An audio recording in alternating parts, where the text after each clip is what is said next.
The question of a ruling class, oligarchy as a ruling class, is posed by Plato in the Republic, where we find that oligarchy is a constitution full of many evils, where the rich dominate the government by buying it, and the average individual or the poor count for absolutely nothing.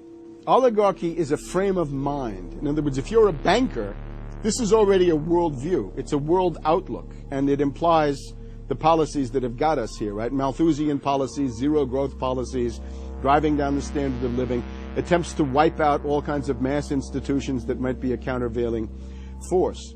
Over the past decades, since the Kennedy assassination approximately, you've had an ongoing oligarchical transformation of virtually every country in the world. And in the United States, it's taken the form of an oligarchical counter-revolution against the reforms of the 1930s, with the Wall Street interest asserting itself as more and more dominant.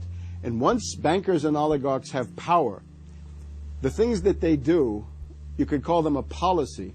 You could call it something like a tropism. It's like the way a plant responds.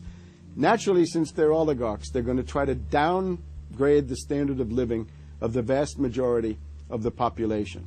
They're going to claim that the world is overpopulated, that industrialization, industrial pollution, and overpopulation are the main problems that face the world.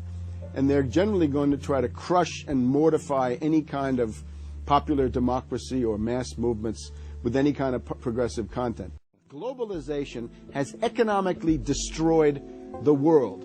You've got at least 40 to 50,000 people who die every day worldwide from starvation, malnutrition, and diseases which can be cured for pennies, such as diarrhea.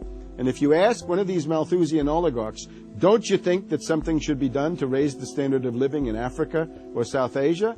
They'll say, no, we can't do that. That would wound the planet. That would oppress Mother Earth. So that's oligarchy. Class consciousness in this sense is absolutely essential. If you think that bankers are the same as you, you're wrong.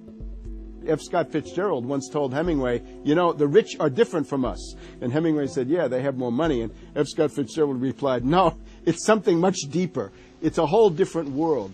To be an oligarch, to be a Rockefeller or something of this sort, means that you're in a completely different world with values which are the reverse of human values. Now, if you allow the oligarchs to continue to dominate, the destruction of world civilization is a matter of a few decades at the very, very most. So choose.